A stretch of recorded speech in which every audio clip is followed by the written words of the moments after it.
Hello everybody, good afternoon, and welcome to a special edition of DCBS TV live stream. Our session today is called Mastering Storyboards, and we actually have a special guest here with us today, Dan Antkowiak, and he's been a storyboard artist here in Orlando, Miami, Los Angeles for the last 15 years, working on commercials, music videos, and all other kinds of productions. So welcome, Dan. Thank you very much. How are you doing today? Excellent. Yay. Lee. Excellently. Thanks. Sure. Awesome. Okay, well, let's just jump right into it. So tell me a little bit, let's start at the very beginning, the very, very basics of storyboards. What is a storyboard? All right. Storyboard is a physical item, a picture, image, a photograph that is a representation of the director's ideas of what to do with the script. The scripts all look the same. You know, every script is, if I'm going to borrow your page here. Sure.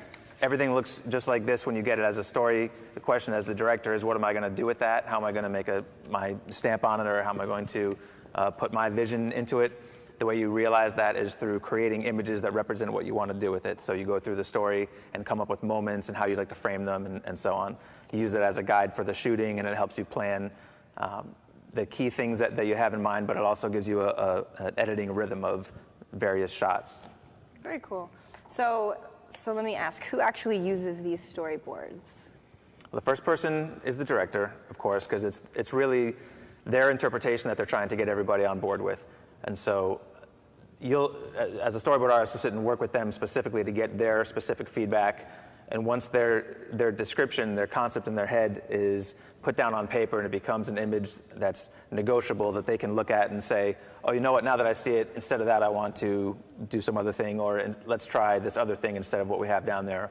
Or under another one of the keys, the director of photography or someone might take a look at it, or the stunt coordinator will take a look at it and say, this is something that we can do, but it would look better from this side because we can hide this element of it. So you start with the director and then you disseminate it around. All the keys can use it, the cinematographers and stunt people, but then it's also good for marketing and advertising and your editors and everything. It can be used really throughout the whole thing. It's especially useful for the crew on the shoot, so they can give them some direction as far as the setups, because you try and fit so many into a day and say, here's what we're trying to do. This is the shot on the board here. Use any one of these on the background. Say, this is the one that we're going for. So that's what we're framing. Get, stage lighting around that. That's the next set we're moving to, and so on. Very cool. So it covers the whole spectrum. So a lot of people can use them. It's not just for a director. It kind of goes across the whole spectrum into editing as well. Yep. Very cool.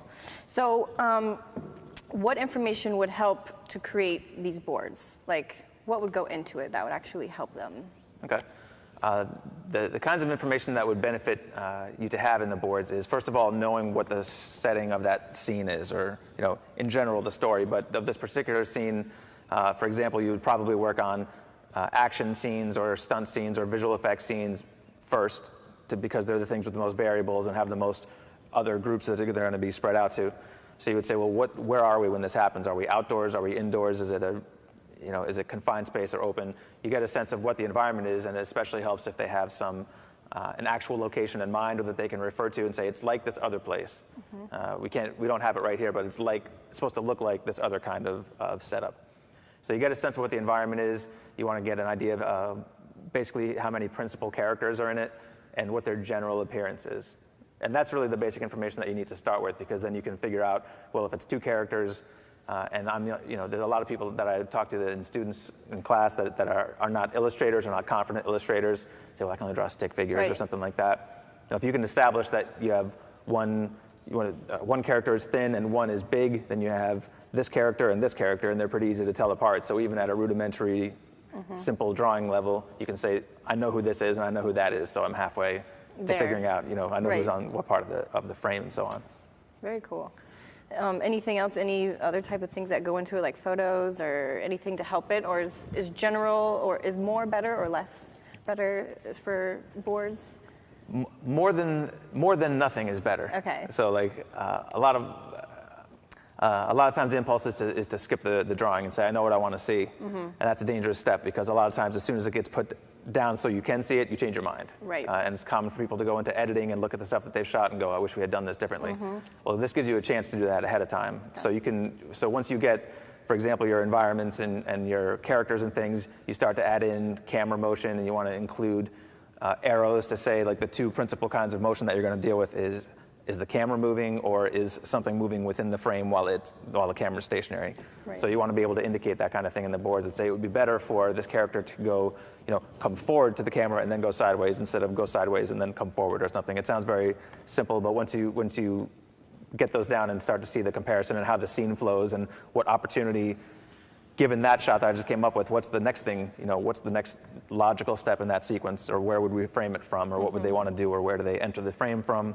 All those questions come from having that starter image. So even as a basic stick figure drawing, when I say it's negotiable, I just mean you can look at it and say, yeah, I like that, or no, not like that. Right. And they're equally valuable. Gotcha. Being able to say no to a picture is just as valuable as being able to say yes, because it's giving you the direction, it's showing you.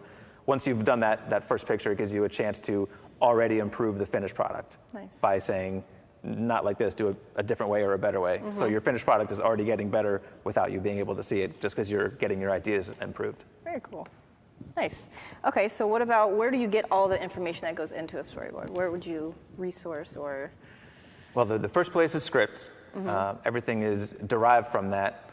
So you start with the script, and I can give you, for example, if I'm working on a commercial, I'll give you the basic rhythm, and it'll give you, I think, an answer to that. Perfect. Is that I will typically get a script on one day and say, we'll have a meeting with the director the next morning. So here's your copy of the script. So my first thing to do is read through it and get a sense of those things I was describing, environment, number of characters, and so on.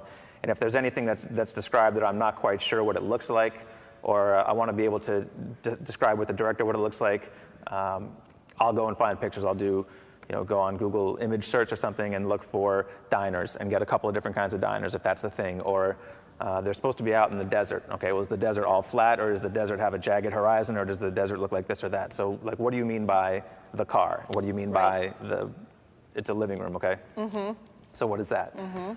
It helps me to collect pictures like that and bring in a folder so I can discuss it and have something that, again, is a negotiable thing.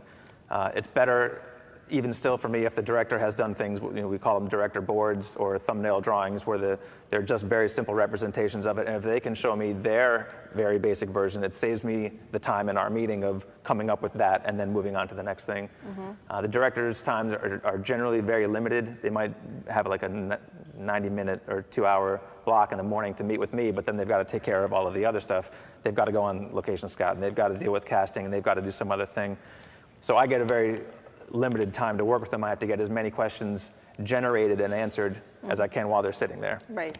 So I bring as much in terms of visual support, reference material to say, it says the characters in a sports car, here's a Lamborghini, here's a Porsche, here's a this and this, what do you like out of this group? And they can say, I hadn't really thought about it, but I guess I like that one. And that information is important for me as the illustrator, because I now have to make that, I have to fill in that blank on each page. On each big daunting blank So page. you find yourself researching a lot when it comes to storyboards. Like, you find yourself gathering all the images and then bringing it to the director and saying, this is what I have, what do you think? Because a lot of them, they don't have specifics, and you kind of bring those ideas to them with different research that you've done of photos and things. I do. I bring them, not only do I bring them pictures, and I assume that they're going to have some too, but of course it's silly to do that, because you're going to get there, and if they don't have any and you relied on them, then it doesn't really work out too well.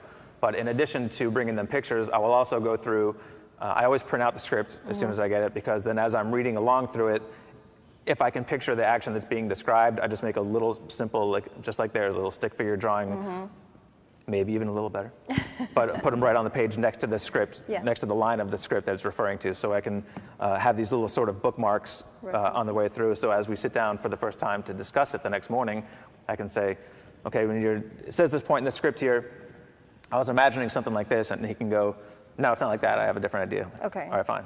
Or if you can look at it and go, okay, well, let's consider that. Okay, those are both wins, because they both indicate a direction. Very but cool. that you wouldn't get with just a blank page. Nice. Very good information.